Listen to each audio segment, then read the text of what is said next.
Bonjour à tous. Aujourd'hui, je vous propose d'apprendre à écrire votre prénom en hiéroglyphes. Alors déjà, qu'est-ce que sont les hiéroglyphes? Ce sont des signes, les signes qui forment l'écriture hiéroglyphique égyptienne, celle qui a été utilisée pendant plus de 3000 ans par la civilisation égyptienne. Il existe plusieurs façons de lire les signes, mais pour plus de facilité, on va s'arrêter sur une méthode, celle dite phonétique, c'est-à-dire qu'un hiéroglyphe va être égal à un son. Ça vous va? Alors c'est parti. Pour commencer, regardez l'alphabet qui vous a été fourni et repérez les hiéroglyphes qui correspondent au son que forment les lettres de votre prénom. Prenons l'exemple du C.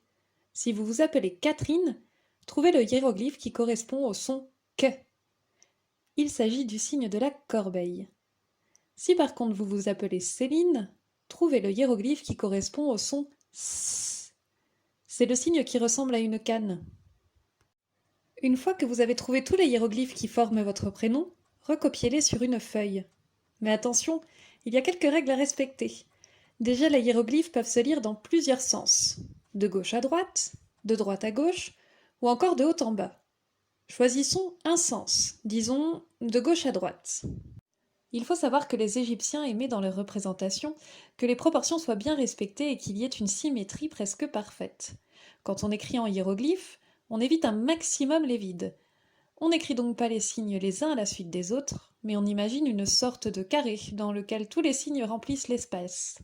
Attention toutefois, certains signes prennent une place complète. C'est le cas notamment des oiseaux. Généralement, on ne peut pas intégrer d'autres signes au-dessus ou en dessous de ces grands oiseaux. Une fois que vous avez réussi à écrire votre prénom en hiéroglyphe et que vous en êtes satisfait, recopiez les signes propres dans un cartouche. Vous demandez sûrement ce qu'est un cartouche. Eh bien, c'est une sorte de symbole allongé, fermé par un nœud, dans lequel on trouvait le nom du pharaon. Ce cartouche représentait l'univers, et le fait d'y inscrire le nom du pharaon permettait de le protéger. Quand votre prénom est inscrit dans le cartouche, à la manière d'un pharaon, vous pouvez y apporter votre touche personnelle, rajouter de la couleur, des décors, laisser libre cours à votre imagination. Voilà, ce tutoriel est maintenant terminé. J'espère qu'il vous aura plu. N'hésitez pas à nous partager vos réalisations en les envoyant à l'adresse mail qui s'affiche en bas de l'écran.